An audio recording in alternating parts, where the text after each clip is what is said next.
बज बज। वापस लौटते हुए हेवनली विलो सेक्ट के ओल्ड एंसेस्टर को देखकर हर कोई हैरान रह गया।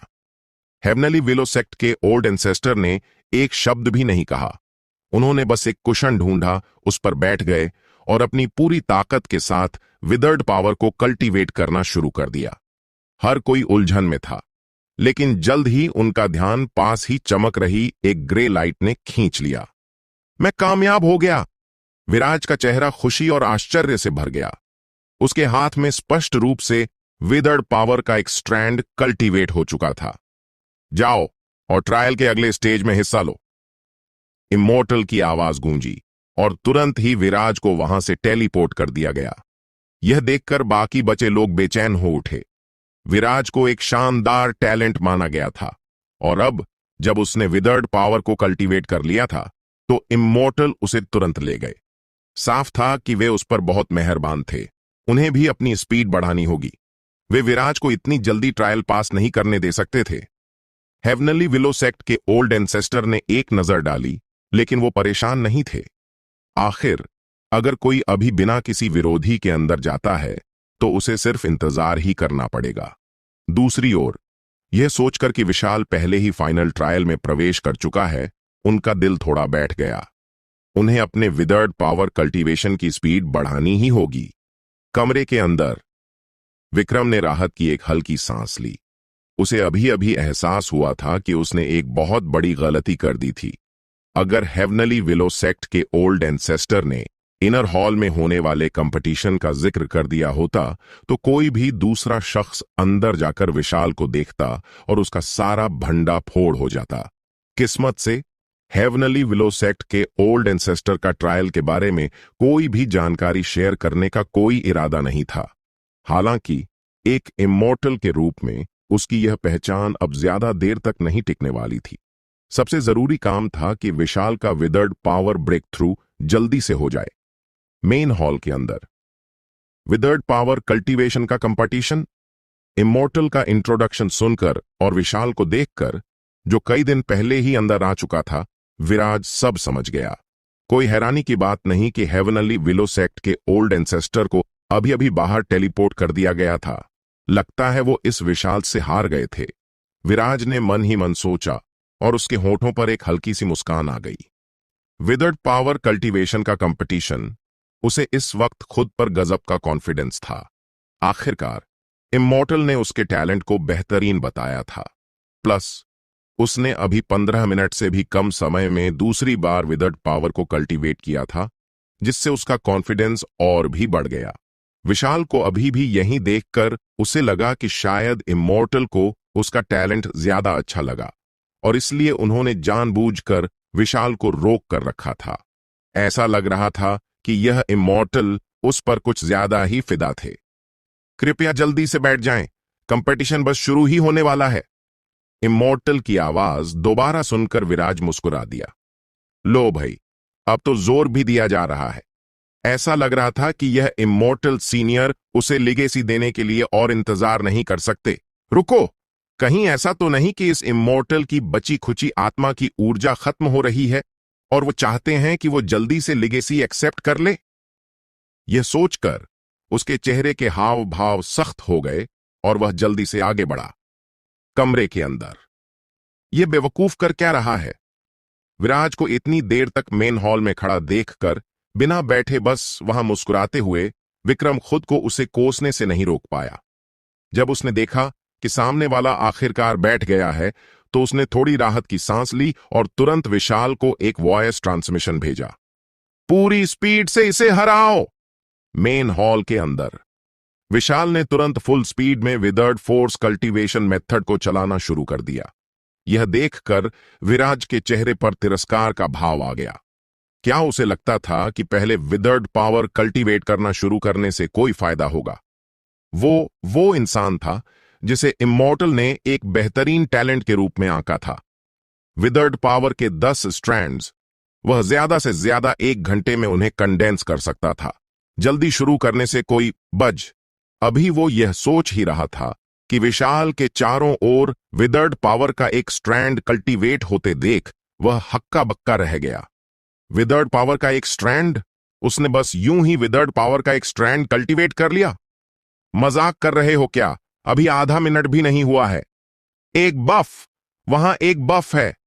जल्द ही अपने शरीर को नहलाती हुई उस रोशनी और अंदर की एक्टिव विदर्ड पावर को महसूस करते हुए उसे समझ आ गया कि क्या हो रहा है, और उसने तुरंत विदर्ड फोर्स कल्टीवेशन मेथड को अपनी पूरी ताकत से चलाना शुरू कर दिया। बज!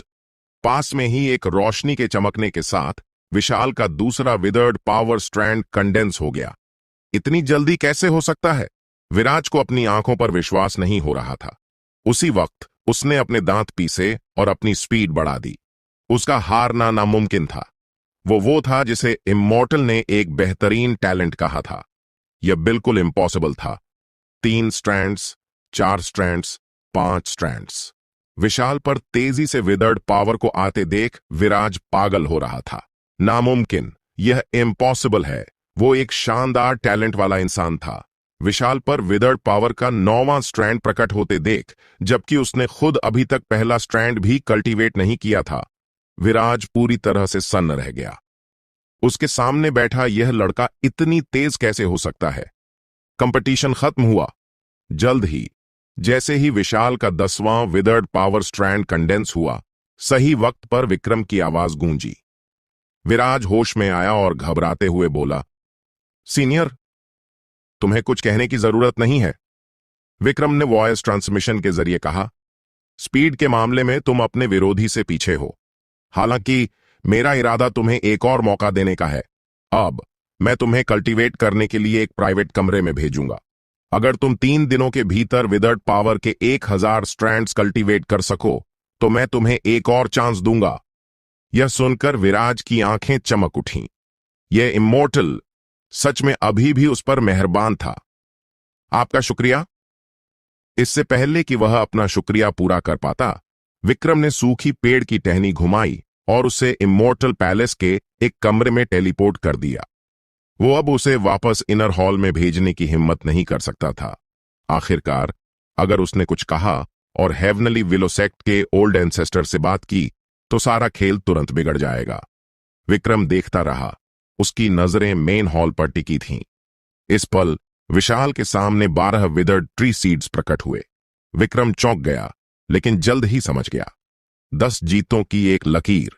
दिए गए विदर्ड ट्री सीड्स की गिनती उतनी ही थी जितनी विदर्ड पावर ब्लेसिंग्स उसने सूखी पेड़ की टहनी से प्राप्त की थीं।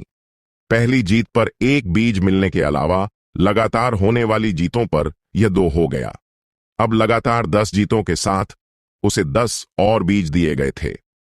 इन्हें जल्दी से एब्जॉर्ब करो, विक्रम ने मेन हॉल में बैठे थोड़े सुन्न से लग रहे विशाल से कहा। विशाल होश में आया और तुरंत विदर्ड ट्री सीड्स को एब्जॉर्ब करने लगा। 1, 2, और जैसे ही वह तीसरे को एब्जॉर्ब कर रहा था, बूम! मेन हॉल के भीतर विदर्ड पावर की एक हैरान कर देने वाली लहर उठ खड़ी हुई। विदर्ड पावर की एक ग्रे परत विशाल के चारों ओर एक कवच की तरह घनी हो गई। तुम्हारे डिसाइपल विशाल की विदर्ड पावर ने सफलतापूर्वक सेकंड रेल्म में ब्रेक थ्रू कर लिया है। तुम्हें विदर्ड पावर ऊर्जा का 100 गुना रिटर्न मिला है। अरे बाप रे! अपने शरीर में उमड़ती विदर्ड पावर ऊर्जा को महसूस करते हुए, हालांकि विक्रम मानसिक रूप से तैयार था, फिर भी वह चौंक गया। वह जल्दी से पालथी मारकर बैठ गया और फ्यूजन शुरू कर दिया। वाह वाह! 2 मिनट के भीतर ही एक बच्चे के रोने की आवाज गूंजी। विक्रम ने सीधे अपने डेंटियन में विदर्ड इमॉर्टल पावर को चलाया और इस नई फ्यूज हुई विदर्ड इमॉर्टल पावर के स्ट्रैंड को निगल लिया। उसने फ्यूजन जारी रखा। जल्द ही दूसरा, तीसरा, चौथा स्ट्रैंड। 15 मिनट से अधिक समय के बाद विदर्ड इमॉर्टल पावर के 9 स्ट्रैंड्स लगातार फ्यूज हो गए और पहले वाले को मिलाकर यह 10 स्ट्रैंड्स तक पहुंच गया था। बज बज! अचानक उसके हाथ में पकड़ी सूखी टहनी से एक गजब की रोशनी फूट पड़ी। बधाई हो, तुमने मेरे सभी ट्रायल्स सफलतापूर्वक पूरे कर लिए हैं। इसके साथ ही उसके दिमाग में एक आवाज गूंजी। इससे पहले कि विक्रम कुछ और सोच पाता, उसे अपनी आंखों के सामने धुंधलापन महसूस हुआ। फिर ऐसा लगा जैसे उसे ऊर्जा की एक लहर ने निगल लिया हो। जब वह फिर से अपने आसपास का नजारा साफ देख पाया तो वो जगह बादलों और धुंध से ढकी एक दुनिया में बदल गई थी जो ग्रे गोल्ड रोशनी से भरी थी। विक्रम की आंखें सिकुड़ गईं। यह एहसास बिल्कुल इमॉर्टल मास्टर ग्रेट वर्ल्ड में प्रवेश करने जैसा क्यों लग रहा है? इतने सालों बाद आखिरकार कोई यहां आया है। इससे पहले कि वो कुछ सोच पाता, सामने से अचानक एक हल्की सी आवाज आई। इस वक्त विक्रम के रोंगटे खड़े हो गए। उसे ऐसा लगा जैसे कोई उसे सिर से पैर तक स्कैन कर रहा हो। ऊपर देखने पर उसे सामने एक जेड बेड पर करवट लिए एक हेम्प रोब पहने बूढ़ा आदमी दिखाई दिया। वह बिल्कुल इमॉर्टल हॉल के उस ओल्ड मैन इन हेम्प रोब जैसा दिख रहा था जो उन 3 चाबियों को डालने के बाद एक सूखी टहनी में बदल गया था। हालांकि उसके सामने जो शख्स था वह साफ तौर पर जिंदा था। Extreme body? Old man in hemp रोब ने उसे ऊपर से नीचे तक देखा। उसकी भौहें थोड़ी तनी हुई थीं। बुरा नहीं है। क्या आप सीनियर विदर्ड इमॉर्टल हैं? विक्रम पूरी तरह आश्वस्त नहीं था।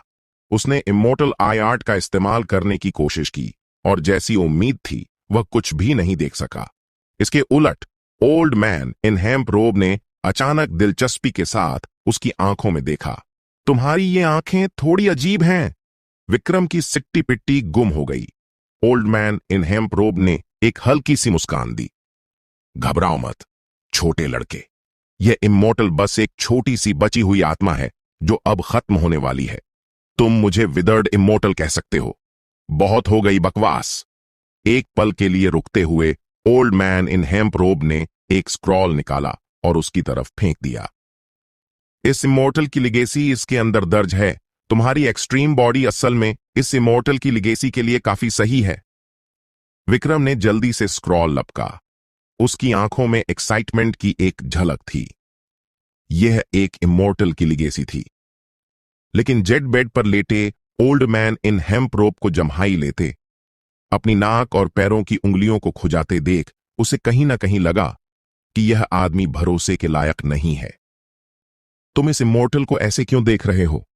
ओल्ड मैन इन हेम्प रोब ने उसकी तरफ देखा और कहा, जल्दी से कंटेंट पढ़ो। अगर कुछ समझ ना आए तो यह इमॉर्टल अभी भी तुम्हें जवाब दे सकता है। थोड़ी देर में इस इमॉर्टल की यह बची हुई आत्मा गायब हो जाएगी। सीनियर, क्या मैं पूछ सकता हूं कि एक्सट्रीम बॉडी क्या है? विक्रम खुद को पूछने से नहीं रोक सका। तारा ने जिन 2 ब्लैक क्लोड यूथ्स का पहले सामना किया था वे उसे लगातार एक्सट्रीम बॉडी प्रैक्टिशनर कह रहे थे। वह सिर्फ इतना जानता था कि इसका संबंध एक्सट्रीम बॉडी आर्ट से होना चाहिए। लेकिन उसे यह अजीब भी लगा, क्योंकि किसी को यह नहीं पता होना चाहिए कि वह एक्सट्रीम बॉडी आर्ट की प्रैक्टिस करता है जब तक कि वे उसके पेट का कीड़ा न हो। तुमने खुद एक्सट्रीम बॉडी को कल्टीवेट किया है, फिर भी तुम्हें नहीं पता कि यह क्या है? ओल्ड मैन इन हेम्प रोब हैरान था। विक्रम ने बेबसी से कंधे उचकाए। सीनियर, मेरी फिजिक सच में आम लोगों से अलग तरीके से कल्टीवेट की गई है, लेकिन मुझे सच में नहीं पता कि यह एक्सट्रीम बॉडी क्या है। कितनी अजीब बात है, ओल्ड मैन इन हेम्प रोब ने कमेंट किया, अपने पैर को खुजाया और बोला, एक्सट्रीम बॉडी एक तरह की अल्टीमेट स्टेट है। यह केवल एक बड़े रेल में ब्रेक थ्रू करते समय गेट ऑफ शैकल्स को तोड़कर और उससे ऊर्जा प्राप्त करके ही बन सकती है। तुम अभी पीक गोल्डन कोर स्टेज पर हो। हम अपनी बात आधी कहते हुए ओल्ड मैन इन हेम्प रोब ने अचानक कुछ नोटिस किया। उसने अपना पैर खुजाना बंद कर दिया और विक्रम को बड़ी बड़ी आंखों से घूरने लगा। तुमने पीक रेल्म को कल्टीवेट किया है? विक्रम चौंक गया। उसे पता था कि विदर्ड इमॉर्टल उस 10th लेयर पीक स्टेज की बात कर रहा है जिसे वह एक्सट्रीम बॉडी आर्ट के साथ कल्टीवेट करता था। उसने तुरंत सिर हिलाकर हां कहा। हे भगवान! उसका कंफर्मेशन मिलते ही ओल्ड मैन इन हेम्प रोब अलार्म की तरह चिल्ला उठा, अनिश्चितता से उसकी तरफ देखते हुए। क्या तुम्हारे पूर्वजों में कोई इमॉर्टल एम्परर था? Immortal emperor? विक्रम कंफ्यूज्ड लग रहा था। सीनियर, क्या आपका मतलब किसी इमॉर्टल से है? यह सुनकर ओल्ड मैन इन हेम्प रोब कुछ समझ गया। उसने एक हल्की सी सांस छोड़ी और सीरियस होकर पूछा, क्या तुम इस इमॉर्टल को बता सकते हो कि पीक रेलम के लिए तुम्हारा कल्टीवेशन मेथड कहां से आया? उसे इतना सीरियस देखकर विक्रम ने अपनी भौहें थोड़ी सी कोड़ी। एक इमोर्टल तक हैरान था। ऐसा लगता था कि उसका एक्सट्रीम बॉडी आर्ट उसकी सोच से भी ज्यादा अविश्वसनीय था। सीनियर, इस जूनियर को सालों पहले एक खंडहर में यह गलती से मिल गया था। विक्रम ने कैजुअली एक जवाब गढ़ लिया। एक खंडहर? ओल्ड मैन इन हेम्प रोब ने उसे गहरी नजरों से देखा, अपना सिर हिलाया और आह भरी। कितना लकी लड़का है।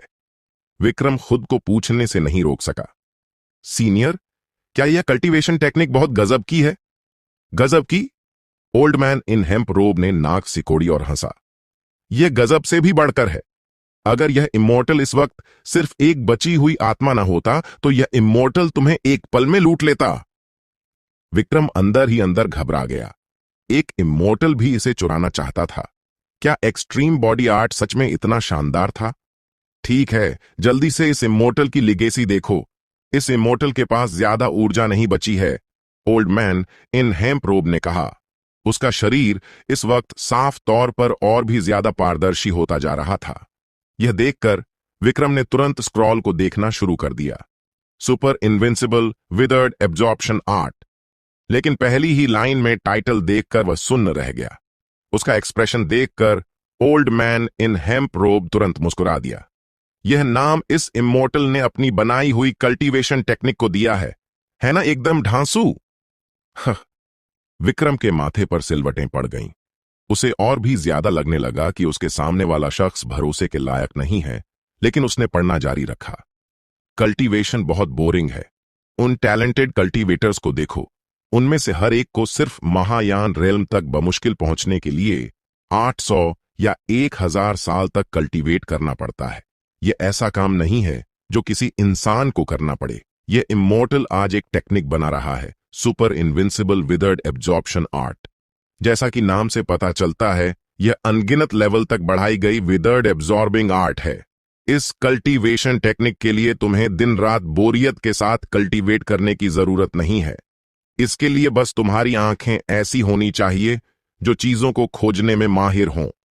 जाओ और खोजो। कोई भी वस्तु जिसमें विदर्ड पावर हो, उसे इस टेक्निक का इस्तेमाल करके एब्जॉर्ब किया जा सकता है और प्योर विदर्ड पावर में कन्वर्ट किया जा सकता है। यह टेक्निक 7 कॉस्मिक ऑर्बिट्स में बंटी हुई है। अंत में इस इमोर्टल के अपने तजुर्बे से एक नोट। विदर्ड पावर कल्टीवेट करने की कोई ट्रिक नहीं होती, सिर्फ शॉर्टकट होते हैं। खोजो खोजो खोजो और एब्जॉर्ब करो, एब्जॉर्ब करो, एब्जॉर्ब करो। यही विदर्ड पावर के रास्ते का असली रहस्य है।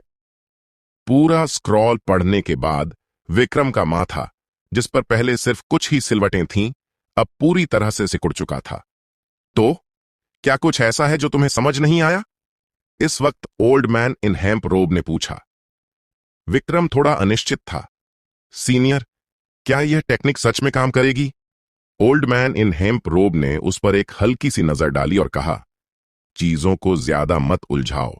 इमोर्टल असेंशन अगर कहो तो बहुत मुश्किल है, लेकिन यह बहुत आसान भी है।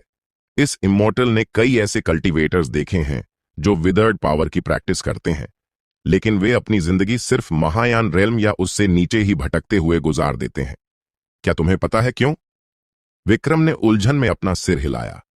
क्योंकि उनका दिमाग इतना तेज नहीं होता, ओल्ड मैन इन हेम्प रोब ने फनफनाते हुए कहा।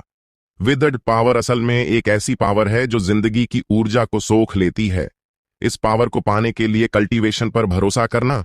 यह कहते हुए वह ताना मारने से खुद को रोक नहीं पाया। यह एक बेवकूफ का काम है। विदर्ड पावर कल्टीवेट करने के लिए जब तक तुम्हारी फिजिक इसे सहने के लिए काफी है, तुम पहले ही कामयाब हो चुके हो, ओल्ड मैन इन हेम्प रोब ने बेरुखी से कहा। तुम्हें बस ऐसे तरीके ढूंढने हैं जिनसे हर उस ऊर्जा को विदर्ड पावर में कन्वर्ट किया जा सके जो विदर्ड पावर बन सकती है, और फिर उसे एब्जॉर्ब कर लो। विक्रम का एक्सप्रेशन हिल गया। ये बातें सुनने में थोड़ी अजीब लग रही थीं, लेकिन ध्यान से सोचने पर इनमें कुछ भी गलत नहीं था। विदर्ड पावर जैसी खास ऊर्जा को कल्टीवेट करना सच में आम स्पिरिचुअल ऊर्जा से बहुत मुश्किल था।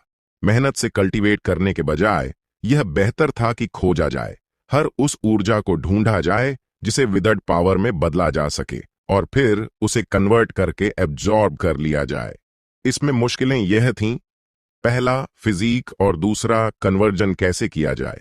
लेकिन यह super invincible withered absorption art सीधे कन्वर्जन का तरीका बता रही थी। विक्रम ने तुरंत एक गहरी सांस ली। लगता है तुम अब समझ गए हो, ओल्ड मैन इन हेम्प रोब ने मुस्कुराते हुए कहा। मैं तुम्हें कुछ गाइडेंस देना चाहता था, लेकिन चूंकि तुमने पहले ही एक्सट्रीम बॉडी और पीक रेल्म को कल्टीवेट कर लिया है, इसलिए मेरी उन चीजों की अब कोई जरूरत नहीं है। तुम्हारी कंडीशन के हिसाब से तुम चुन सकते हो कि विदर्ड पावर कल्टीवेट करनी है या नहीं, लेकिन यह इमोर्टल फिर भी तुम्हें इसे मास्टर करने की सलाह देगा, क्योंकि विदर्ड इमोर्टल पावर बहुत ताकतवर है। जैसे ही वे आखिरी शब्द खत्म हुए, ओल्ड मैन इन हेम्प रोब अचानक गायब हो गया। सीनियर! इससे पहले कि विक्रम कुछ समझ पाता, ओल्ड मैन इन हेम्प रोब उसकी आंखों के सामने ही गायब हो चुका था। बज! बज! हालांकि उसके सामने जेड बेड पर चमकते हुए शब्दों की एक लाइन अचानक उभर कर सामने आई। बताना भूल गया, इस इमोर्टल हॉल में जो इस इमोर्टल ने पीछे छोड़ा है, वहां अभी भी एक डेमोनिक जीव है। वो जीव एक विदर्ड डेमन है, एक तोहफा जो इस इमोर्टल ने तुम्हारे लिए छोड़ा है। जाओ और उसे कन्वर्ट करने के लिए super invincible withered absorption art का इस्तेमाल करो। जैसे ही विक्रम ने पढ़ना खत्म किया, बैंग! एक जोरदार धमाके के साथ पूरा जेट बेड टुकड़ों में बिखर गया। इससे पहले कि वह कुछ और सोच पाता, उसने अपने आसपास की ग्रे गोल्ड दुनिया को मुड़ते और सिकुड़ते देखा। फिर उसकी आंखों के सामने रोशनी का एक धमाका छा गया। जब उसे होश आया तो वह इमोर्टल पैलेस के उसी कमरे में वापस आ चुका था। मास्टर! पास से ही एक जानी पहचानी चीख सुनाई दी और उसने देखा कि सुहानी चिंता से भरे चेहरे के साथ उसकी तरफ देख रही थी। क्या आप ठीक हैं? विक्रम उठा और सुहानी थाउजेंड सी आइलैंड के 6th एल्डर और बाकी लोगों को राहत की सांस लेते हुए देखा। उसने कंफ्यूजन में पूछा, मुझे क्या हुआ था? मास्टर, क्या आपको महसूस नहीं हुआ? ऐसा लगा जैसे अभी अभी आपको इस सूखी टहनी ने खींच लिया हो। सुहानी ने पास में तैर रही सूखी टहनी की ओर इशारा किया। तब विक्रम का ध्यान उस सूखी टहनी पर गया। क्या अभी वो जिस जगह पर था वो इस सूखी टहनी के अंदर थी? उसने इसे पकड़ने के लिए हाथ बढ़ाया और इसे सेंस किया। उसे सूखी टहनी के अंदर किसी स्पेस का तो एहसास नहीं हुआ, लेकिन उसे पूरे इमोर्टल पैलेस का एहसास जरूर हुआ।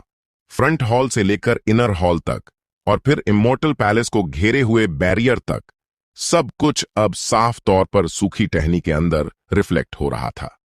मुझे इमोर्टल पैलेस पर पूरा कंट्रोल मिल गया है। विक्रम ने अपनी भौहें उठाईं और तुरंत सूखी टहनी को एक झटके के साथ पकड़ लिया। वह इनर हॉल में पहुंच गया। मास्टर! जब विशाल ने उसे आते देखा तो वह तुरंत आगे बढ़ा। ताकत बढ़ने की खुशी उसके चेहरे पर साफ दिख रही थी। मैंने अपना ब्रेक थ्रू पूरा कर लिया है। उसने अपना हाथ उठाया और एक गहरे रंग की ग्रे विदर्ड पावर वहां उभर आई। विक्रम ने हल्के से सिर हिलाया। पहले ओल्ड मैन इन हेम्प रोब द्वारा दिए गए स्क्रॉल में विदर्ड पावर रेल्म के लेवल्स के बारे में जानकारी दी गई थी। विदर्ड पावर कुछ हद तक विच पावर जैसी थी, जो पहली से 9वीं लेयर तक बंटी हुई थी, जिसमें हर एक लेयर एक बड़े रेल्म के बराबर थी। लेकिन विक्रम का मामला थोड़ा अलग था, क्योंकि उसने अल्टीमेट ट्रायल के तरीके को अपनाया था। सीधे विदर्ड एब्जॉर्बिंग आर्ट को सीखा और एब्जॉर्ब की गई विदर्ड इमोर्टल पावर को रिफाइन किया। उसका लेवल ऐसा कहा जा सकता था कि वह 9वीं लेयर को भी पार कर चुका है, या फिर यह कहा जा सकता है कि उसका कोई विदर्ड पावर रेल्म ही नहीं था। उसके लिए उसे सिर्फ विदर्ड पावर ऊर्जा को एब्जॉर्ब करना था। Super invincible withered absorption art का इस्तेमाल करके विदर्ड पावर को एब्जॉर्ब और कन्वर्ट करना था, और फिर इसे विदर्ड इमोर्टल पावर के साथ मर्ज करना था। जब तक उसके पास पर्याप्त विदर्ड इमोर्टल पावर थी, वह सीधे महायान रेल्म में भी प्रवेश कर सकता था और इमोर्टल बनने के लिए ट्रिब्यूलेशन से भी गुजर सकता था। बेशक इसके लिए बहुत ही भारी मात्रा में विदर्ड इमोर्टल पावर की जरूरत होगी। फिलहाल जो उसे अभी मिला था, लेकिन अभी तक मर्ज नहीं किया गया था, उसे मिलाकर उसके पास विदर्ड इमोर्टल पावर के केवल 1 दर्जन या उससे थोड़े ज्यादा स्ट्रैंड्स थे। वह ट्रिब्यूलेशन से गुजरने के लेवल से अभी भी बहुत दूर था, लेकिन अगर वह अनगिनत रूप से विदर्ड पावर को एब्जॉर्ब कर सके, तो जब तक उसकी फिजिक्स साथ दे सकती है, वह दूरी भी बहुत कम हो सकती है। आसान शब्दों में कहा जाए तो विदर्ड पावर में उसका कल्टीवेशन एक शॉर्टकट पर कदम रखने जैसा माना जा सकता था, और यह शॉर्टकट खास तौर पर विदर्ड इमोर्टल ने उसके लिए, यानी अल्टीमेट ट्रायल में हिस्सा लेने वाले के लिए तैयार किया था। जिस पल से उसने विदर्ड इमोर्टल पावर के पहले 3 स्ट्रैंड्स को रिफाइन और एब्जॉर्ब किया था, वह अब पीछे नहीं हट सकता था। साथ ही विशाल और बाकी लोग इस शॉर्टकट पर उसके रास्ते की नकल नहीं कर सकते थे, क्योंकि जिस पल से उन्होंने विदर्ड पावर कल्टीवेशन मेथड की प्रैक्टिस शुरू की थी, वे पहले ही विदर्ड पावर कल्टीवेट करने के नॉर्मल रास्ते पर कदम रख चुके थे। उसने पहले सोचा था कि अंदर आने वाले सभी लोग उसके कंपटीटर्स थे, लेकिन असल में उसका अंदाजा गलत था। शुरुआत से ही विदर्ड इमोर्टल का कभी यह इरादा नहीं था कि उसके, यानी ट्रायल में हिस्सा लेने वाले के अलावा कोई और इस super invincible withered absorption art को हासिल करे। अगर वह फेल हो जाता तो इमोर्टल पैलेस शायद सीधे तौर पर बंद हो जाता। कितना बेरहम! विक्रम ने अपना सिर हिलाया। हालांकि विशाल के लिए विदर्ड पावर को नॉर्मल तरीके से कल्टीवेट करना भी एक अच्छी बात थी। सबसे बड़ी बात, यह उसकी खुद की कंडीशन के हिसाब से बिल्कुल परफेक्ट था। वह विदर्ड पावर को बढ़ाने वाले सभी रिसोर्सेज विशाल को नॉर्मल कल्टीवेशन के लिए दे देगा, जबकि उसे विदर्ड इमोर्टल पावर को कंडेंस करने के लिए सिर्फ रिटर्न हुई विदर्ड पावर ऊर्जा की जरूरत होगी। यह सोचकर विक्रम मुस्कुराए बिना नहीं रह सका। विदर्ड इमोर्टल ने शायद कभी नहीं सोचा होगा कि उसके शॉर्टकट के ऊपर, शॉर्टकट के अंदर भी एक शॉर्टकट होगा। एक हल्की सी सांस लेते हुए विक्रम ने हाथ बढ़ाया और 1000 साल पुराने सूखे पेड़ के सामने का बैरियर खोल दिया। उसे पहले ही इमोर्टल पैलेस पर पूरा कंट्रोल मिल चुका था और ये बैरियर्स सभी उसके कंट्रोल की रेंज में थे। एक जेड की बोतल निकालते हुए विक्रम ने अपना हाथ सूखे पेड़ पर रखा। Crack crack! सूखा पेड़ फट गया और विदर्ड पावर स्पिरिट लिक्विड की बूंदें तेजी से बाहर बहने लगीं, जिन्हें विक्रम ने एक एक करके जेड की बोतल में पकड़ लिया। 99 बूंदें एक भी नहीं छूटी। विशाल! विक्रम ने सीधे जेड की बोतल विशाल को थमा दी। मास्टर, यह... विशाल हक्का बक्का रह गया। इतना सोच विचार मत करो। अगर तुम्हारे मास्टर तुम्हें कुछ दे रहे हैं तो ले लो, विक्रम ने कहा। अब अपने मास्टर के स्पेशल आर्टिफैक्ट में जाओ और इसे धीरे धीरे एब्जॉर्ब और रिफाइन करो। विशाल ने जोर से सिर हिलाया। विक्रम ने तुरंत उसे इमोर्टल ट्रेजर पवेलियन में स्टोर कर दिया। इमोर्टल पैलेस पर कंट्रोल के साथ जीवित प्राणियों को रखने वाले स्पेशल आर्टिफैक्ट्स पर लगा रेस्ट्रिक्शन भी उसके लिए हट गया था। Crack crack crack! इस वक्त सामने का 1000 साल पुराना सूखा पेड़ भी अपना विदर्ड पावर स्पिरिट लिक्विड खोने के बाद पूरी तरह से टूट कर गिर गया। हालांकि इसकी जगह पर मुट्ठी के आकार का एक ग्रे बीज रह गया था। विक्रम ने इमोर्टल आई आर्ट से इसे स्कैन किया। विदर्ड सीड डिस्क्रिप्शन: 1000 साल पुराने सूखे पेड़ के गिरने से बना एक बीज। इसे विदर्ड इमोर्टल पावर का एक स्ट्रैंड डालकर फिर से एक्टिव किया जा सकता है। एक्टिव किए गए विदर्ड इमोर्टल पावर के बीज को तुरंत उगाने के लिए विदर्ड स्पिरिट पूल के पानी में रखा जाना चाहिए, वरना यह जल्दी ही बर्बाद हो जाएगा। विक्रम ने अपनी भौहें उठाईं और तुरंत इसे अपने पास रख लिया। यह बीज अभी भी कुछ काम का था। अगर वह भविष्य में उस विदर्ड स्पिरिट पूल को ढूंढ सके तो वह इसे फिर से उगाने के लिए विदर्ड इमोर्टल पावर का एक स्ट्रैंड डाल सकता है। 1000 साल पुराने सूखे पेड़ से निपटने के बाद विक्रम ने अपने हाथ में सूखी टहनी का इस्तेमाल करके इमोर्टल पैलेस के भीतर की दूसरी जगहों को चेक किया, लेकिन अंदर एंशिएंट रेस्ट्रिक्शंस और फॉर्मेशंस जैसी एनर्जी फैसिलिटीज के अलावा यह पूरी तरह से खाली था। कहा जा सकता है कि इस 1000 साल पुराने सूखे पेड़ के अलावा इस विशाल इमोर्टल पैलेस में कोई और कीमती खजाना नहीं था। एक और अफसोस की बात यह थी कि इस इमोर्टल पैलेस को हिलाया नहीं जा सकता था। कारण यह था कि इसकी ऊर्जा खत्म हो चुकी थी। यह पूरा इमोर्टल पैलेस पूरी तरह से ऊर्जा के सहारे टिका था। अपने हाथ में सूखी टहनी के जरिए विक्रम महसूस कर सकता था कि इमोर्टल पैलेस में बची हुई ऊर्जा एक 10,000वें हिस्से से भी कम थी, और फिलहाल इमॉर्टल पैलेस को घेरे हुए बैरियर अभी भी तेजी से ऊर्जा की खपत कर रहा था। विक्रम का अंदाजा था कि अगर उसने ट्रायल खत्म नहीं भी किया होता तो भी इमॉर्टल पैलेस ज्यादा से ज्यादा 1 महीने में या कम से कम आधे महीने में अपने आप ढह जाता। इस पॉइंट पर अब इस इमॉर्टल पैलेस में रुकने की कोई जरूरत नहीं थी। मैं अब बाहर के लोगों को अंदर आने दे सकता हूं। विक्रम ने सूखी टहनी के जरिए इमॉर्टल पैलेस के बाहर के बैरियर को स्कैन किया, टहनी को घुमाया और वापस कमरे में टेलीपोर्ट हो गया। सुहानी को इमॉर्टल ट्रेजर पवेलियन में रखने के बाद उसने थाउजेंड सी आइलैंड के 6th एल्डर और बाकी लोगों की तरफ देखा और बेरुखी से बोला, मैं इसके बाद तुम्हें बाहर टेलीपोर्ट कर दूंगा। तुम पहले जो भी कर रहे थे उसे करते रहो। अगर कोई बात होगी तो मैं तुमसे संपर्क करूंगा। थाउजेंड सी आइलैंड के 6th एल्डर और बाकी लोगों ने सिर हिलाया। उनके दिलों में प्लांट किए गए हार्ट सप्रेशन आर्ट के साथ वे पहले ही अपनी किस्मत से समझौता कर चुके थे। विक्रम ने तुरंत अपना हाथ घुमाया और इमॉर्टल पैलेस की थोड़ी सी बची हुई ऊर्जा का इस्तेमाल करके उन्हें दूर किसी जगह पर टेलीपोर्ट कर दिया। इनर हॉल में स्पिरिट इमॉर्टल सेक्ट के सेक्ट मास्टर और बाकी लोगों पर एक नजर डालते हुए विक्रम भी अब वहां ज्यादा देर नहीं रुका। उसने इमॉर्टल पैलेस के बाहर के बैरियर को हटाने के लिए सूखी टहनी को घुमाया और साथ ही खुद को भी बाहर टेलीपोर्ट कर लिया।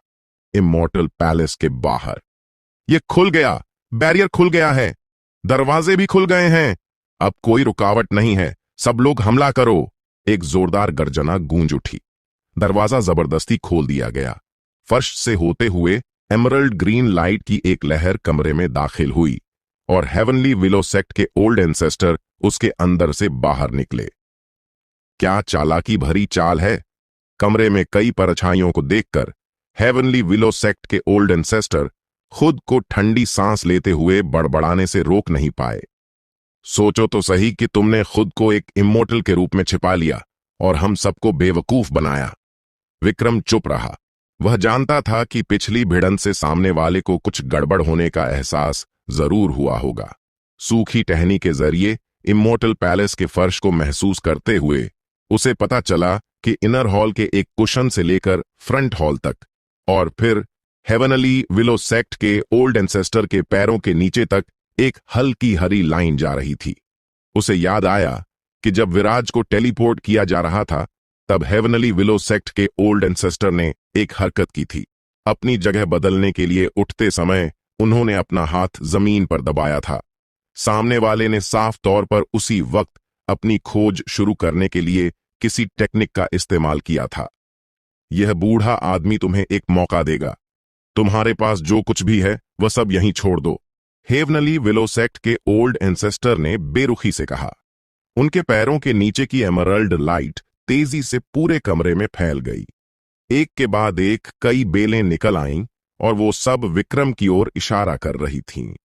यह बूढ़ा आदमी तुम्हारी जान बख्शने के बारे में सोच सकता है, वरना मरने के लिए तैयार हो जाओ। क्या तुम? विक्रम ने उन्हें शांति से देखा। कुछ ज्यादा ही कॉन्फिडेंट नहीं हो? उसने सूखी पेड़ की टहनी को घुमाया। Bang bang bang. हर तरफ से जो बेलें अभी अभी निकली थीं वे तुरंत ऊर्जा की एक लहर से साफ होकर बिखर गईं। यह हेवनली विलो सेक्ट के ओल्ड एंसेस्टर हक्के बक्के रह गए। इस नौजवान के पास साफ तौर पर सिर्फ पीक गोल्डन कोर स्टेज का ही ऑरा था, तो फिर कैसे? गड़बड़ है। अभी वो यह सोच ही रहे थे कि उनके चेहरे के भाव अचानक बदल गए, लेकिन पूरे कमरे को घेरने वाली ऊर्जा की एक लहर उनकी तरफ पहले ही बढ़ चुकी थी। आह! एक दर्दनाक चीख के साथ हेवनली विलो सेक्ट के ओल्ड एंसेस्टर का पूरा शरीर ऊर्जा से पिघलने लगा। उनके कपड़े पूरी तरह से नष्ट हो गए और उनकी दिखाई दे रही फिजिकल बॉडी लगभग पूरी तरह से गल गई थी, जो खून से लथपथ हो चुकी थी। फिर भी ऐसी चोटों के बावजूद हेवनली विलो सेक्ट के ओल्ड एंसेस्टर ने अभी भी अपनी जान बचाए रखी थी और उनके मांस के अंदर से एमरल्ड लाइट के धागे निकल रहे थे। एक पल में ही वह क्षत विक्षत मांस सच में ठीक होकर वापस पहले जैसा हो गया। जिंदगी की ऊर्जा के उस तीव्र ऑरा ने विक्रम को अपनी भौहें थोड़ी ऊपर करने पर मजबूर कर दिया। यह पहली बार था जब उसने खुद को ठीक करने की ऐसी काबिलियत देखी थी। हेवनली विलोसेक्ट के ओल्ड एंसेस्टर का चेहरा भी जल्दी से ठीक हो गया, जो अब गुस्से से भरा हुआ था। यह बूढ़ा आदमी पहले तुम्हारी जान बख्शना चाहता था, लेकिन तुमने, इससे पहले कि वो अपनी बात पूरी कर पाते, बूम! विक्रम ने पहले ही सूखी टहनी को फिर से घुमा दिया था और कमरे को घेरने वाली ऊर्जा बाहर की तरफ फैल गई। खतरा है! हेवनली विलोसेक्ट के ओल्ड एंसेस्टर के हाव भाव पूरी तरह से बदल गए और वो तुरंत कमरे के दरवाजे की तरफ भागे। बज! लेकिन जैसे ही वो वहां पहुंचे, दरवाजे पर एक बैरियर उभर आया। अब जब तुम अंदर आ ही गए हो, तो यहां से जाने के बारे में सोचना भी मत, विक्रम ने बेरुखी से कहा। और उसी पल भारी मात्रा में ऊर्जा ने फिर से हेवनली विलोसेक्ट के ओल्ड एंसेस्टर के पूरे शरीर को गला दिया। फिर भी इस तरह गलने के बावजूद हेवनली विलोसेक्ट के ओल्ड एंसेस्टर ने अपनी जान बचाए रखी। जैसे ही थोड़ा सा मांस गलता, वह तुरंत ठीक हो जाता। खुद को ठीक करने की इस खौफनाक काबिलियत ने विक्रम की भौहें तान दी, लेकिन उसकी नजरें दूसरे आदमी के पेट के निचले हिस्से पर भी टिकी थीं। वहां मौजूद नैसेंट सोल लगातार हेवनली विलोसेक्ट के ओल्ड एंसेस्टर के शरीर में जिंदगी की ऊर्जा भेज रहा था। एक नैसेंट सोल जो जिंदगी की ऊर्जा देने में माहिर है। विक्रम ने अपनी ठुड्डी रगड़ी। इमोर्टल डाउ कॉन्टिनेंट में जब कल्टीवेटर्स किसी नैसेंट सोल को कंडेंस करते हैं, तो उन्हें कम से कम एक तरह की ऊर्जा को चुनना होता है। एक बार चुने जाने और सफलतापूर्वक कंडेंस होने के बाद नैसेंट सोल के पास उसी खासियत की काबिलियत आ जाती है। एक ऐसा नैसेंट सोल जिसकी सबसे बड़ी खूबी जिंदगी की ऊर्जा हो, सच में बहुत दुर्लभ था। वह तुरंत एक कदम आगे बढ़ा। मैंने अभी तक इस फ्यूज की गई विदर्ड इमोर्टल पावर का इस्तेमाल नहीं किया है। मुझे देखना है कि तुम्हारे सोल ट्रांसफॉर्मेशन स्टेज नैसेंट सोल की खुद को ठीक करने वाली जिंदगी की ऊर्जा ज्यादा ताकतवर है या विदर्ड इमोर्टल पावर की जिंदगी को खत्म करने वाली ताकत। विक्रम ने सामने खड़े हेवनली विलोसेक्ट के ओल्ड एंसेस्टर की ओर देखा और उसी पल उसकी उंगली के सिरे से भूरे सुनहरे रंग की विदर्ड इमोर्टल पावर की एक लपट उभरी। रुक जाओ! जैसे ही उन्होंने विदर्ड इमोर्टल पावर को देखा, हेवनली विलोसेक्ट के ओल्ड एंसेस्टर का चेहरा पीला पड़ गया। उन्होंने पहले विदर्ड पावर को कल्टीवेट किया था और वो उस सूखे ऑरा को बहुत अच्छी तरह से पहचानते थे, लेकिन विक्रम की भूरे सुनहरे रंग की विदर्ड पावर के सूखे ऑरा ने उनके रोंगटे खड़े कर दिए।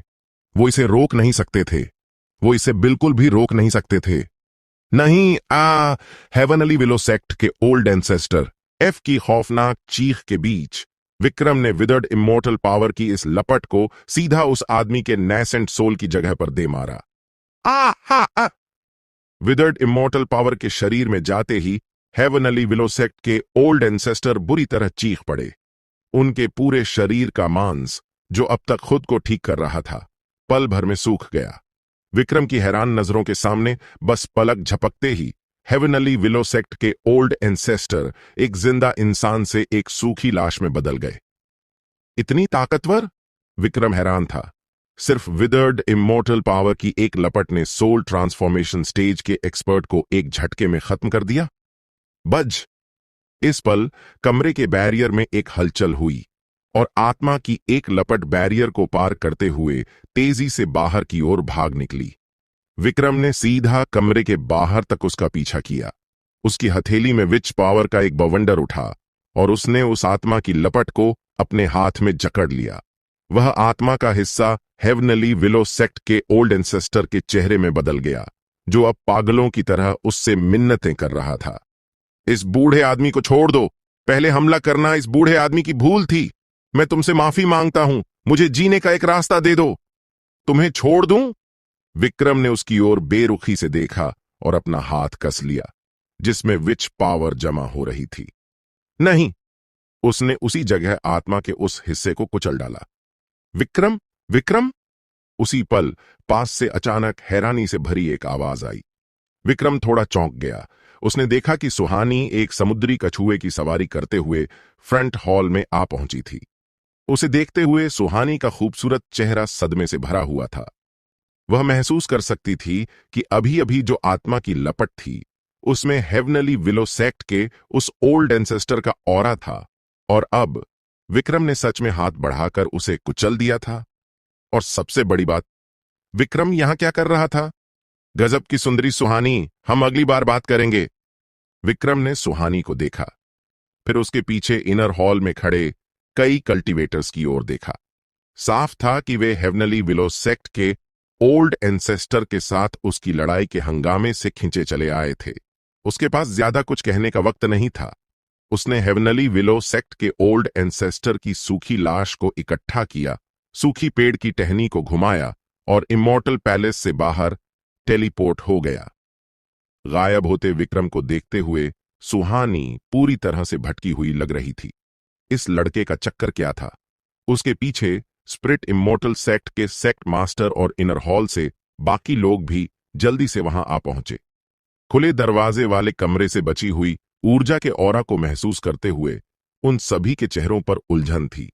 अभी अभी यहां कौन लड़ रहा था? छर्रर! इससे पहले कि वे कुछ और सोच पाते, फ्रंट हॉल में इमॉर्टल पैलेस का मेन गेट अचानक खुल गया। ये खुल गया! बैरियर खुल गया है! इमॉर्टल पैलेस के दरवाजे भी खुल गए हैं। अब कोई रुकावट नहीं है, सब लोग हमला करो! कई चिल्लाने की आवाजों के साथ गेट के बाहर से अनगिनत कल्टीवेटर्स उसी पल अंदर की तरफ टूट पड़े। स्पिरिट इमॉर्टल सेक्ट के सेक्ट मास्टर और बाकी लोग सभी हैरान रह गए। रंबल! उसी पल पूरा इमॉर्टल पैलेस अचानक जोर से कांपने लगा। पैलेस के सबसे ऊपर छत से दरारें फैलनी शुरू हो गईं और पत्थर के कई टुकड़े नीचे गिरने लगे। हर कोई घबरा गया। उन्हें जल्दी ही समझ आ गया और सभी को अपनी आंखों पर यकीन नहीं हो रहा था। क्या हो रहा है? क्या इमॉर्टल पैलेस ढहने वाला है? खतरा है! इमॉर्टल पैलेस गिरने वाला है, जल्दी बाहर निकलो! दरारों को तेजी से फैलते देख, जो जल्द ही मलबे के बड़े बड़े टुकड़े नीचे ला रही थीं, कई कल्टीवेटर्स के चेहरों का रंग उड़ गया।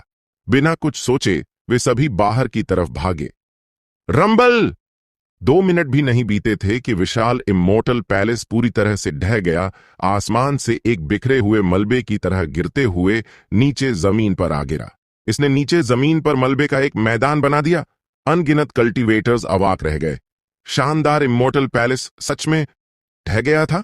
इमॉर्टल पैलेस से कई 100 मील दूर एक छोटी सी पहाड़ी पर चीची वॉइड रेल्म में अचानक टेलीपोर्टेशन की ऊर्जा का एक विस्फोट हुआ और उसमें से एक इंसान और एक बाघ बाहर निकले। ये कोई और नहीं, विक्रम और स्ट्राइप्ड स्पिरिट टाइगर थे। रोर! स्ट्राइप्ड स्पिरिट टाइगर ने तुरंत घबराहट में एक दहाड़ मारी। तुम क्यों चिल्ला रहे हो? चुप रहो! विक्रम ने उसे डांटा। स्ट्राइप्ड स्पिरिट टाइगर चौंक गया और तब जाकर उसका ध्यान उस पर गया। उसका बाघ जैसा चेहरा सदमे से भर गया। Young master! वह अब भी इमॉर्टल पैलेस के बाहर भटक रहा था, लेकिन अचानक उसे टेलीपोर्टेशन की ऊर्जा ने घेर लिया था। जब तक उसे समझ आता कि क्या हो रहा है, वह पहले ही यहां आ चुका था। विक्रम को देखकर उसे तुरंत एहसास हुआ। यंग मास्टर, क्या आपने? हां। विक्रम ने उसकी बकवास सुनने की जहमत नहीं उठाई और अपनी बात काटने के लिए हाथ हिलाया। उसकी नजर कई 100 मील दूर जा टिकी। उसने देखा कि दूर आसमान में मौजूद विशाल इमॉर्टल पैलेस पहले ही ढह चुका था और नीचे गिर रहा था। हूं! एक हल्की सांस लेते हुए विक्रम को कोई हैरानी नहीं हुई। बस थोड़ा सा ही बचा था। अपने हाथ में ऊर्जा में बदल रही सूखी टहनी को देखते हुए उसने हल्का सा सिर हिलाया। इससे पहले हेवनली विलो सेक्ट के ओल्ड एंसेस्टर को दबाने के लिए उसने इमॉर्टल पैलेस की लगभग आखिरी बची ऊर्जा इस्तेमाल कर ली थी। अब खुद को और स्ट्राइप्ड स्पिरिट टाइगर को बाहर टेलीपोर्ट करने में इमॉर्टल पैलेस की आखिरी बची खुची ऊर्जा भी खत्म हो गई थी। सूखी टहनी, इमॉर्टल पैलेस का ढहना। अफसोस तो अंदर उस पत्थर की पटिया का था जिस पर विदर्ड पावर कल्टीवेशन मेथड लिखा था। चूंकि वह पत्थर की पटिया इमॉर्टल पैलेस से जुड़ी हुई थी, इसलिए वह उसे बाहर नहीं निकाल सका, वरना उस पत्थर की पटिया को बाहर लाना बहुत कीमती साबित होता। आखिरकार विदर्ड पावर जैसी खास ऊर्जा के लिए कल्टीवेशन मेथड बाहरी दुनिया में बहुत ही दुर्लभ है। अगर वह चाहता तो वह सिर्फ इसी कल्टीवेशन मेथड के आधार पर एक सेक्ट तक बना सकता था। सेक्ट की बात करें तो विक्रम को लगा कि उसे प्लानिंग शुरू कर देनी चाहिए। हालांकि उसने अब तक कई लोगों को अपने कंट्रोल में कर लिया था, यहां तक कि जेड स्टोन पायरेट ग्रुप जैसे पूरे गुट को भी, लेकिन उसने उस ताकत के लिए कोई नाम तक नहीं सोचा था जिसे वह बनाना चाहता था। एक बार यह मामला सुलझ जाए तो वह उन कल्टीवेटर्स को इकट्ठा कर सकता है जिन्हें उसने हर तरफ से अपने कंट्रोल में किया है और एक मीटिंग रख सकता है। यंग मास्टर, आखिर चल क्या रहा है? स्ट्राइप्ड स्पिरिट टाइगर ने भी इस वक्त दूर आसमान में गिरते हुए इमोर्टल पैलेस पर ध्यान दिया। उसका बाघ जैसा चेहरा सदमे से भरा हुआ था और साथ ही उसने अनिश्चितता के साथ विक्रम की ओर देखा। इमोर्टल पैलेस के ढहने से ठीक पहले उसे विक्रम के साथ इस जगह पर टेलीपोर्ट किया गया था।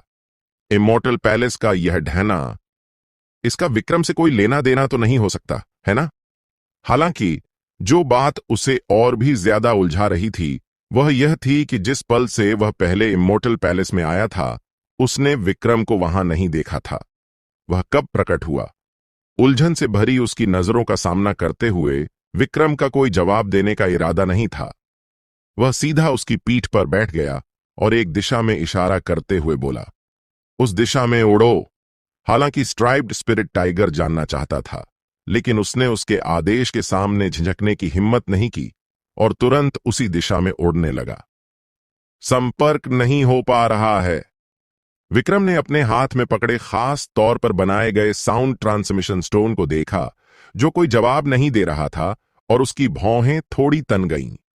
उसने ध्रुव और बाकी लोगों से संपर्क करने की कोशिश की, लेकिन कोई जवाब नहीं मिला।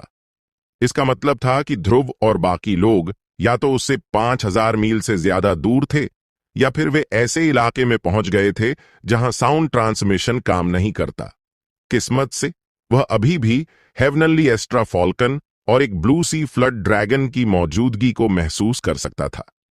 उस समय उसने जो 2 ब्लू सी फ्लड ड्रैगन्स को बुलाया था उनमें से एक 3 दिनों तक टिक सकता था और दूसरा 1 महीने तक, जबकि हेवनली एस्ट्रा फॉल्कन 1 साल तक टिक सकता था।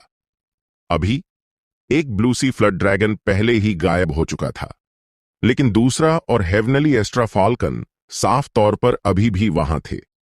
इससे उसे थोड़ी तसल्ली मिली। चूंकि हेवनली एस्ट्रा फॉल्कन गायब नहीं हुआ था, इसका मतलब था कि ध्रुव और बाकी लोगों को कोई खतरा नहीं हुआ होगा। बस उसे यह नहीं पता था कि वे इस वक्त इमोर्टल हॉल के बाहर हैं या नहीं।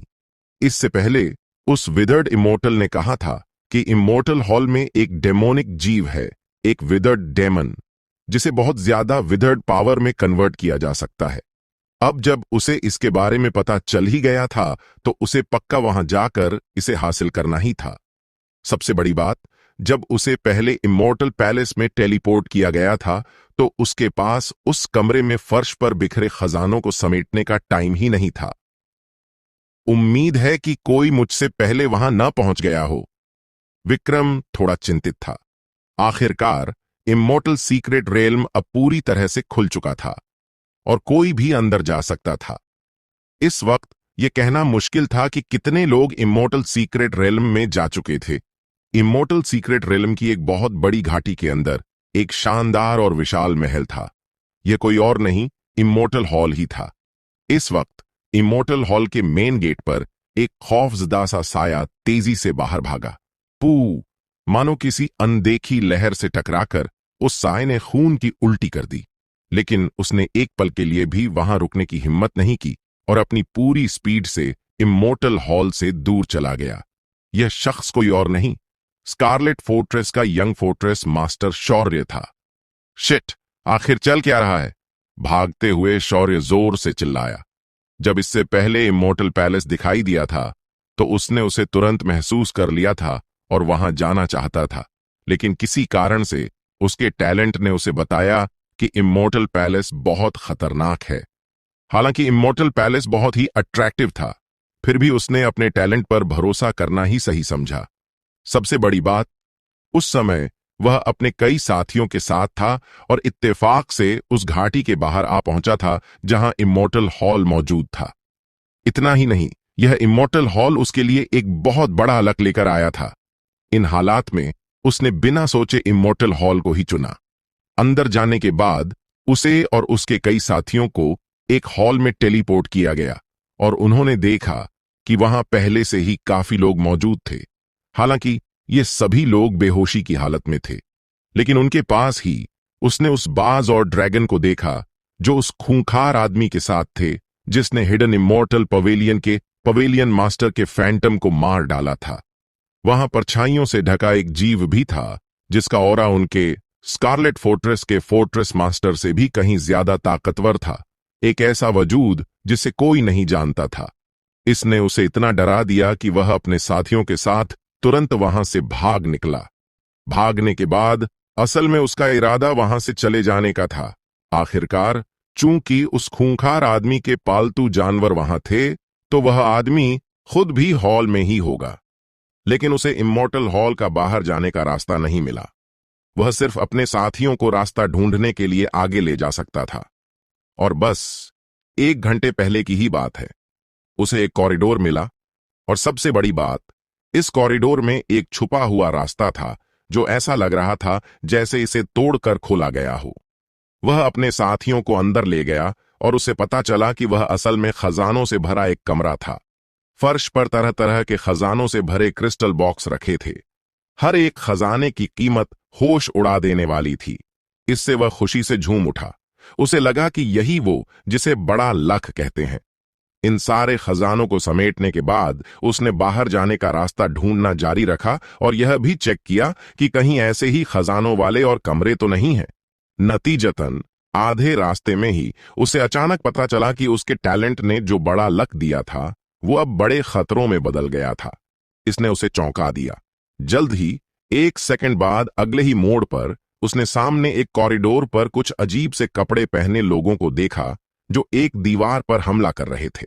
सबसे बड़ी बात, जिस तरीके से ये लोग हमला कर रहे थे वो डेविलिश ऊर्जा छोड़कर था। Demonic cultivators. इन डेमोनिक कल्टीवेटर्स ने उसे और उसके साथियों को तुरंत नोटिस कर लिया। अगर बात सिर्फ इतनी सी होती तो ठीक था, लेकिन सबसे खौफनाक बात यह थी कि इनमें से 2 डेमोनिक कल्टीवेटर्स असल में नैसेंट सोल स्टेज पर थे। इस हालात का सामना करते हुए सिर्फ एक ही रास्ता था, भागो।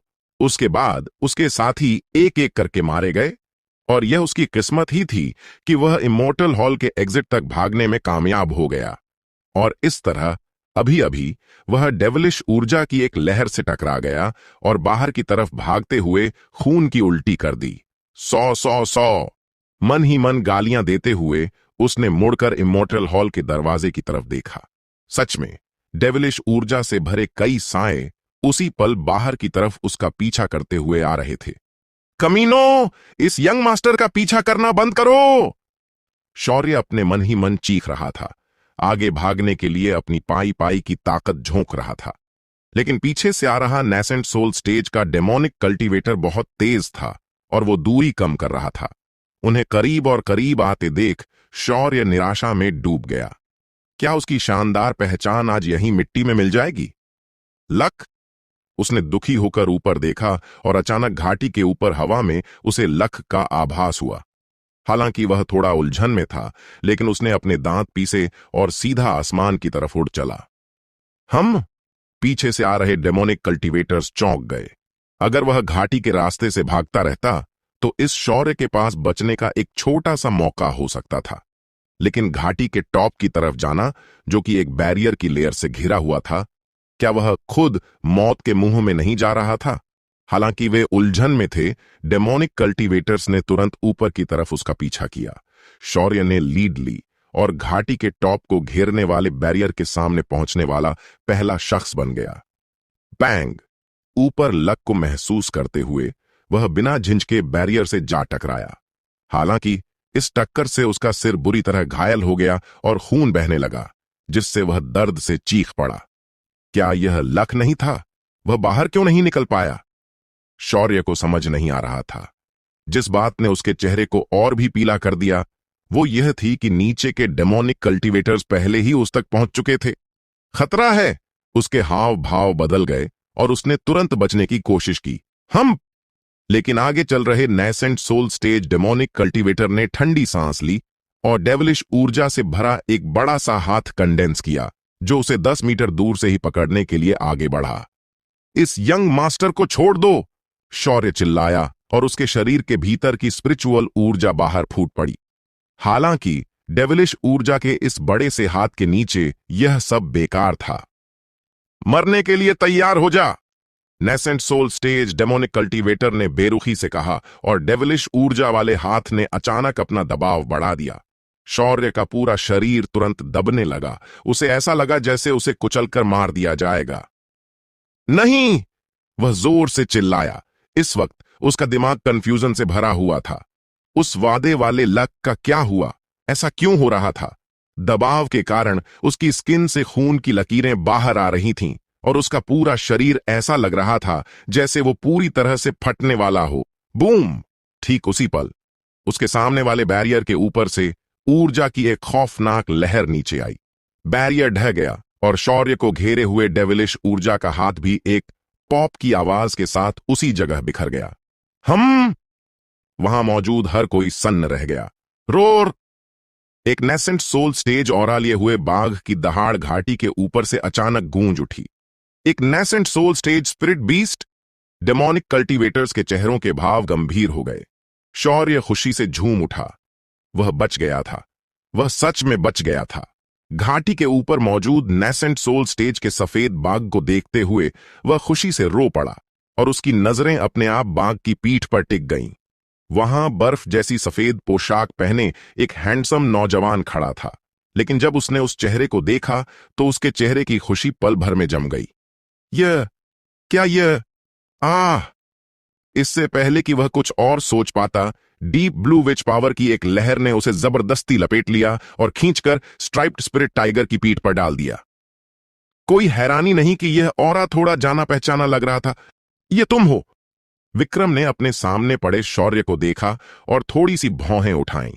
टैलेंट वाले इस लड़के का उस पर काफी गहरा असर पड़ा था। वह अभी इस घाटी के ऊपर पहुंचा ही था कि उसने बैरियर में एक हलचल देखी, जिसमें अंदर एक जाना पहचाना ऑरा महसूस हो रहा था। उसने मौका देखकर बैरियर को तोड़ दिया।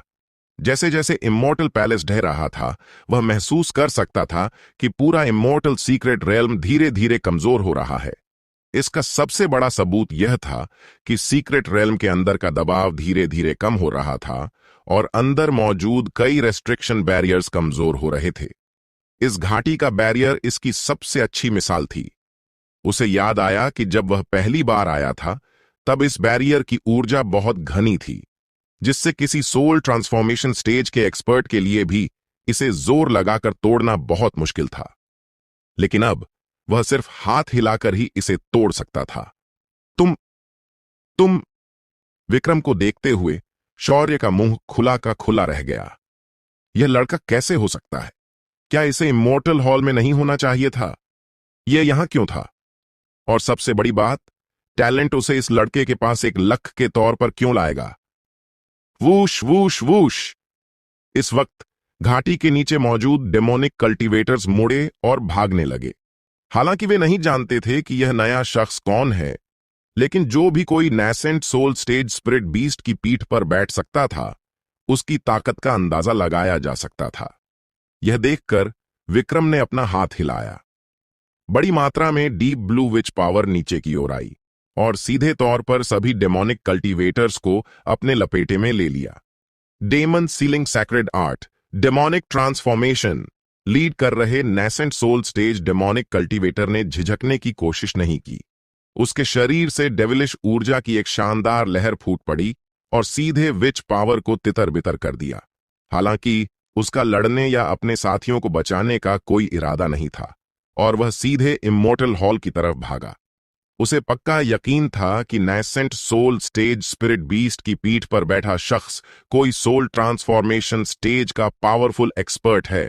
ऐसे एक्सपर्ट के सामने भले ही वह अपनी पूरी ताकत लगा दे, फिर भी वह उसके सामने नहीं टिक पाएगा। जहां तक भागने की बात है, नॉर्मल तरीकों का इस्तेमाल करके भागना मुश्किल होगा। केवल इमोर्टल हॉल में घुसकर और भीतर के रेस्ट्रिक्शंस के भरोसे रहकर ही उसके बचने की कोई उम्मीद थी। विच पावर को तितर बितर होते देख विक्रम थोड़ा हैरान हुआ। उसने नैसेंट सोल स्टेज के उस डेमोनिक कल्टीवेटर की ओर घूर कर देखा जो डेविलिश ऊर्जा में लिपटा हुआ था। उसकी पुतलियां गहरे लाल रंग की हो गई थीं और उसके काले बाल 10 मीटर से भी ज्यादा लंबे हो गए थे। क्या थर्ड एल्डर वाला ही तरीका था? सामने वाले को इमोर्टल हॉल के करीब जाते देख उसने तुरंत अपना कमांड ब्रश पकड़ा और स्पीड कैरेक्टर लिखा। उसकी बॉडी एक बिजली की तरह बदल गई और उसने तेजी से उसका पीछा किया। सील। पल भर में वह सामने वाले के 10 मीटर के दायरे में आ गया। विक्रम ने कमांड ब्रश पकड़कर अपना हाथ उठाते हुए एक और कैरेक्टर छोड़ दिया। दूर से सील करने वाली ऊर्जा की एक लहर एक बड़े हाथ के निशान की तरह नीचे आई। स्मैक। इसने जबरदस्ती नैसेंट सोल स्टेज डेमोनिक कल्टीवेटर को जमीन पर धकेल दिया। विक्रम जल्दी से उसके सामने आ गया। यह कौन सा तरीका है? अपने पूरे शरीर की डेविलिश ऊर्जा को जबरदस्ती एक ऊर्जा से लॉक होते महसूस करके और विक्रम के हाथ में कमांड ब्रश देखकर नैसेंट सोल स्टेज डेमोनिक कल्टीवेटर हैरानी से भर गया। सिर्फ एक कैरेक्टर लिखने से उसकी सारी ऊर्जा सीधे लॉक हो गई थी। अपने कल्टीवेशन के इतने सालों में यह पहली बार था जब उसने ऐसा कोई तरीका देखा था। विक्रम ने उसे कोई जवाब नहीं दिया और सीधे कमांड ब्रश को अपने पास रख लिया। इस्तेमाल के साथ कमांड ब्रश पर उसका कंट्रोल और भी मजबूत होता जा रहा था। इस ब्रश से लिखे गए कुछ कैरेक्टर्स इसलिए काम नहीं करते थे क्योंकि ब्रश खुद उन्हें एक्टिव नहीं कर सकता था, बल्कि इसलिए क्योंकि इसके मालिक के रूप में उसकी ताकत अब भी काफी नहीं थी। अब जबकि उसकी ताकत में सुधार हुआ था, ऐसे कैरेक्टर्स की संख्या भी बढ़ रही थी जिन्हें वह कमांड ब्रश से लिख सकता था और जो असरदार होते थे। मिसाल के लिए यह कैरेक्टर सील। जैसा कि इसके नाम से ही पता चलता है, यह एक सील थी। जब तक कोई इस कैरेक्टर को लिखने के बाद बनने वाली ऊर्जा की चपेट में आता, पीक नैसेंट सोल स्टेज से नीचे के किसी भी कल्टीवेटर का कल्टीवेशन तुरंत सील हो जाता। उसने विच पावर द्वारा दूर से ही रोक कर रखे गए उन golden core stage demonic cultivators को पकड़ा और उन्हें नैसेंट सोल स्टेज डेमोनिक कल्टीवेटर के बगल में फेंक दिया। विक्रम की नजरें अचानक स्ट्राइप्ड स्पिरिट टाइगर की पीठ की तरफ घूमी। उसकी नजरों को महसूस करते हुए शौर्य, जो अभी अभी खड़ा हुआ था, तुरंत अकड़ गया। उसने जल्दी से अपने शरीर को हिलाया और विक्रम को एक झेंप भरी मुस्कान दी। मैं बस अपना शरीर हिलाने के लिए खड़ा हुआ था। मैं भागना नहीं चाहता था। क्या मैंने पूछा कि तुम भागने वाले हो? विक्रम ने उसकी ओर बेरुखी से देखा। शौर्य का मुंह खुला का खुला रह गया और इस पॉइंट पर उसे कुछ और कहने की परवाह नहीं थी। वह सीधे बाघ की पीठ पर घुटनों के बल बैठ गया और विक्रम के सामने सिर झुकाते हुए गिड़गिड़ाने लगा। बड़े बॉस, पहले आप पर हमला करना इस यंग मास्टर की गलती थी। यह यंग मास्टर यहां अपना सिर झुकाकर आपसे माफी मांगता है। प्लीज बड़े दिल वाले बने और इस यंग मास्टर को जाने का रास्ता दें। क्या मैंने कहा कि मैं तुम्हें मारने वाला हूं? विक्रम ने बेरुखी से कहा। शौर्य की आंखें चमक उठीं। बड़े बॉस, आप मुझे नहीं मारने वाले हैं? मैं तुम्हें क्यों मारूंगा? शुक्रिया बड़े बॉस, मैं किसी दिन जान बचाने के इस एहसान का बदला जरूर चुकाऊंगा। शौर्य ने विक्रम के सामने जल्दी से सिर झुकाया, फिर उठा और वहां से उड़ चला। लेकिन जैसे ही वह स्ट्राइप्ड स्पिरिट टाइगर की पीठ से उड़ा, डीप ब्लू विच पावर की एक परत नीचे से ऊपर आई और उसका रास्ता रोक दिया। बड़े बॉस, क्या आपने नहीं कहा था कि आप मुझे नहीं मारेंगे? शौर्य का शरीर अकड़ गया और उसने विक्रम की ओर उलझन में देखा। हां, मैं तुम्हें नहीं मारूंगा। विक्रम ने सिर हिलाया और उसे शांति से देखते हुए कहा। लेकिन क्या मैंने कहा था कि तुम जा सकते हो? यह शौर्य का मुंह खुला रह गया। मुझे एक खोजने वाले की कमी है। जब मैंने तुम्हें पहले देखा था तो मुझे लगा था कि तुम काफी अच्छे हो। विक्रम ने कहा। तुम रुकोगे और मेरी इंसानी खोजबीन की मशीन बनोगे। इंसानी खोजबीन की मशीन? शौर्य का चेहरा सिकुड़ गया और उसे अचानक कुछ समझ में आया। वो विक्रम को सदमे से घूरने लगा। तुम मेरे टैलेंट के बारे में जानते हो? विक्रम ने उसे एक रहस्य भरी मुस्कान दी। फिर उसने उन कुछ डेमोनिक कल्टीवेटर्स की ओर देखा। मुझे बताओ, तुम लोग यहां क्या कर रहे हो? डेमोनिक कल्टीवेटर्स चुप रहे। बैंग! विक्रम ने सीधे एक डेमोनिक कल्टीवेटर के सिर पर पैर रखा, उसे कुचल दिया और अगले डेमोनिक कल्टीवेटर की ओर देखकर मुस्कुराया। क्या तुम मुझे बता सकते हो? डेमोनिक कल्टीवेटर का शरीर कांप उठा। वह विक्रम को डर से घूरने लगा। हम डेमोनिक कल्टीवेटर हकलाते हुए बोला। उसके बगल में बैठे nascent soul stage demonic cultivator ने चिल्लाकर कहा, अगर तुमने बोलने की हिम्मत की तो तुम पक्का मारे जाओगे।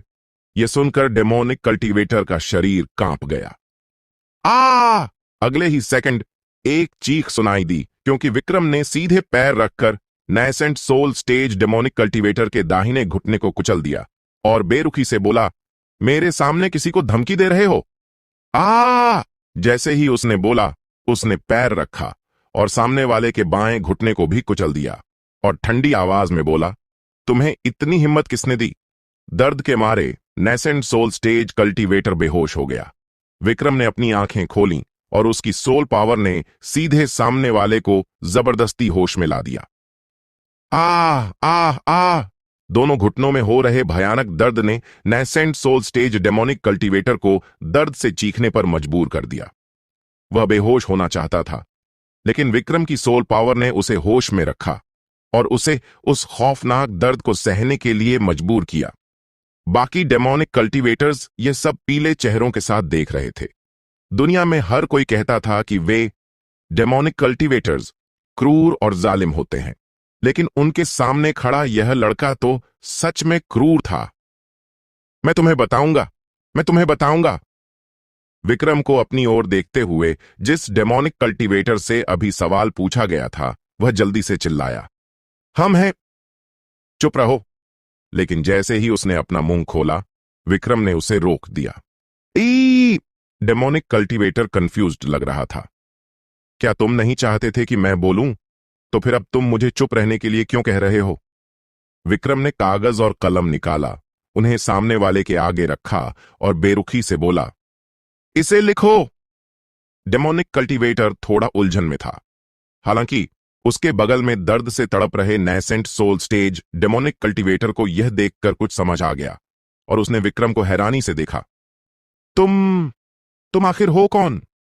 लिखने का इस्तेमाल करना साफ तौर पर यह बता रहा था कि वह जानता था कि उन पर एक डेमन सोल सील लगाई गई थी, जो अगर वे कोई जरूरी जानकारी बोलते तो एक्टिव हो जाती।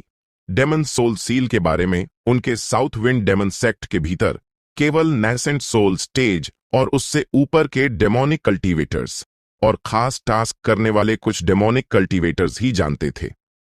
उसके सामने खड़ा यह शख्स, विक्रम ने उसे नजरअंदाज कर दिया। बस उस डेमोनिक कल्टीवेटर की ओर बेरुखी से देखता रहा। डेमोनिक कल्टीवेटर ने देरी करने की हिम्मत नहीं की और जल्दी से जानकारी लिख दी। डेमोनिक जीवों को छोड़ना। कंटेंट देखने पर विक्रम ने अपनी भौहें उठाईं।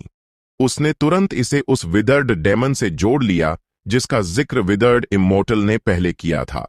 इन डेमोनिक कल्टीवेटर्स को सच में पता था कि इमोर्टल हॉल में विदर्ड डेमन मौजूद है।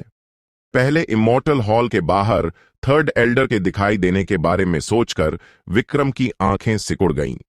ऐसा लग रहा था कि इमोर्टल सीक्रेट रेल्म में इन डेमोनिक कल्टीवेटर्स के घुसने का मकसद इसी विदर्ड डेमन को छोड़ना था। जानकारी लिखने वाले golden core stage demonic cultivator को ज्यादा कुछ नहीं पता था। उसे अपनी इस ट्रिप का मकसद सिर्फ इमोर्टल हॉल पहुंचने के बाद ही पता चला था, जो अंदर बंद एक डेमोनिक जीव को आजाद करना था। उसे विदर्ड डेमन का नाम तक नहीं पता था। विक्रम की नजरें तुरंत nascent soul stage demonic cultivator की तरफ घूम गईं। उसने देखा कि सामने वाले के पीले चेहरे पर एक ताने भरी मुस्कान आ गई और वह बोला, हम साउथ विंड उग। लेकिन इससे पहले कि वह अपनी बात पूरी कर पाता, विक्रम ने सीधे सामने वाले की गर्दन को विच पावर से लपेट लिया, जिससे वह कोई आवाज नहीं निकाल सका। खुदकुशी करने की कोशिश कर रहे हो? यह इतना आसान नहीं है। विक्रम ने ठंडी सांस ली और उसे स्ट्राइप्ड स्पिरिट टाइगर की पीठ पर फेंक दिया। बाकी बचे डेमोनिक कल्टीवेटर्स को तुरंत मार दिया गया। हॉल में घुसो। वह तुरंत स्ट्राइप्ड स्पिरिट टाइगर की पीठ पर उड़कर गया और इमोर्टल हॉल के मेन दरवाजे की ओर इशारा किया। रोर! जवाब में स्ट्राइप्ड स्पिरिट टाइगर ने दहाड़ मारी और इमोर्टल हॉल के मेन दरवाजे की तरफ दौड़ पड़ा। जैसे ही वह भागा, विक्रम ने नैसेंट सोल स्टेज डेमोनिक कल्टीवेटर से पूछताछ करना शुरू कर दिया। शुरुआत में वह बहुत जिद्दी था, लेकिन कुछ मिनटों के बाद उसने जानकारी लिख दी। विक्रम को कंटेंट के साथ एक कागज का टुकड़ा मिला और उसे पढ़ने के बाद उसके चेहरे के भाव बदल गए और उसने तुरंत स्ट्राइप्ड स्पिरिट टाइगर की स्पीड बढ़ा दी। हालात उसकी सोच से कहीं ज्यादा उलझे हुए थे। विदर्ड डेमन असल में साउथविंड डेमन सेक्ट द्वारा कल्टीवेट किया गया एक डेमोनिक जीव था। यह 1000 साल पहले रहस्यमयी तरीके से गायब हो गया था, और यह 100 साल पहले तक नहीं था जब इमोर्टल सीक्रेट रेल्म नीचे आया कि साउथ विंड डेमन सेक्ट को विदर्ड डेमन के बारे में फिर से जानकारी मिली। हालांकि विदर्ड डेमन इमोर्टल हॉल में सील था और इमोर्टल सीक्रेट रेल्म के रेस्ट्रिक्शंस नैसेंट सोल स्टेज से ऊपर के डेमोनिक कल्टीवेटर्स को अंदर जाने से रोकते थे। सील को तोड़ना भी बहुत मुश्किल था। इसके लिए साउथ विंड डेमन सेक्ट ने 100 सालों तक तैयारी की थी। आखिरकार उन्हें एक ऐसा तरीका मिल गया जो कुछ नैसेंट सोल स्टेज डेमोनिक कल्टीवेटर्स को रेस्ट्रिक्शंस को बायपास करने और इमोर्टल सीक्रेट रेल्म में घुसने में मदद कर सकता था। इस इमोर्टल सीक्रेट रेल्म के लिए उनका मकसद विदर्ड डेमन को बचाना था। इतनी बड़ी कोशिश करने का कारण यह था कि एक बार विदर्ड डेमन के आजाद हो जाने के बाद साउथ विंड डेमन सेक्ट के पास मौजूदा साउदर्न रीजन को पूरी तरह से कंट्रोल करने की ताकत आ जाएगी, क्योंकि अपनी पूरी ताकत के साथ विदर्ड डेमन एक वॉइड रिफाइनिंग स्टेज का वजूद था। सीनियर विदर्ड इमोर्टल ने बात साफ नहीं की थी। विक्रम अंदर ही अंदर कोस रहा था। इससे पहले जब उसने विदर्ड इमोर्टल का मैसेज देखा था तो उसमें कहा गया था कि विदर्ड डेमन एक तोहफा है, और उनके कैजुअल टोन ने उसे यह सोचने पर मजबूर कर दिया कि यह एक डेमोनिक जीव था जिससे आसानी से निपटा जा सकता था। और नतीजा, वॉइड रिफाइनिंग स्टेज। शिट, क्या यह विदर्ड इमोर्टल उसे फंसाने की कोशिश कर रहा था? इमोर्टल हॉल के अंदर हेवनली एस्ट्रा फाल्कन की मौजूदगी को महसूस करते हुए वह बिल्कुल भी चैन की सांस नहीं ले पा रहा था। तुम बहुत धीमे हो, बाद में अपनी स्पीड की ओर प्रैक्टिस करना, पहले वापस आओ। वह जितना सोचता उतना ही बेचैन होता जाता। यह देखकर कि स्ट्राइप्ड स्पिरिट टाइगर अभी तक इमोर्टल हॉल नहीं पहुंचा था, वह खुद को उसे एक लात मारने से रोक नहीं पाया। स्ट्राइप्ड स्पिरिट टाइगर को बुरा लगा। वह अभी भी धीमा था। हालांकि वह अपनी स्पीड के लिए जाना जाने वाला कोई स्पिरिट बीस्ट नहीं था, लेकिन उसी लेवल के स्पिरिट बीस्ट्स के बीच उसकी स्पीड पहले से ही फर्स्ट क्लास थी। विक्रम ने उसकी शिकायतों को नजरअंदाज कर दिया और उसे और शौर्य को सीधा इमोर्टल ट्रेजर पवेलियन में डाल दिया। जहां तक नैसेंट सोल स्टेज डेमोनिक कल्टीवेटर की बात थी, उसने उसे सीधे मार डाला और उसकी लाश को अपनी स्टोरेज रिंग में डाल लिया। अब जबकि उसके पास एक समनिंग प्लेटफॉर्म था, उसे गोल्डन कोर स्टेज की लाशों की कोई परवाह नहीं थी, लेकिन नैसेंट सोल स्टेज से ऊपर की लाशों को अभी भी रखा जा सकता था। वह तेजी से इमोर्टल हॉल में घुस गया। उसकी नजरें धुंधली हो गईं और उसे बेतरतीब ढंग से एक कॉरिडोर में टेलीपोर्ट कर दिया गया। हालांकि समनिंग प्लेटफॉर्म से बुलाए गए जीवों को महसूस करने की वजह से वह हेवनली एस्ट्रा फाल्कन और ब्लू सी फ्लड ड्रैगन की पोजीशंस को साफ तौर पर महसूस कर सकता था। वह उस महसूस की गई मौजूदगी के पीछे पीछे वहां जाने ही वाला था। लेकिन इस वक्त उसके अंदर की विदर्ड इमोर्टल पावर अचानक असामान्य रूप से एक्टिव हो गई और उसे पागलों की तरह एक दूसरी दिशा में खींचने लगी। विक्रम ने अपनी भौहें थोड़ी सिकोड़ी। स्वूश! तभी सामने वाले कॉरिडोर से अचानक एक साया तेजी से गुजरा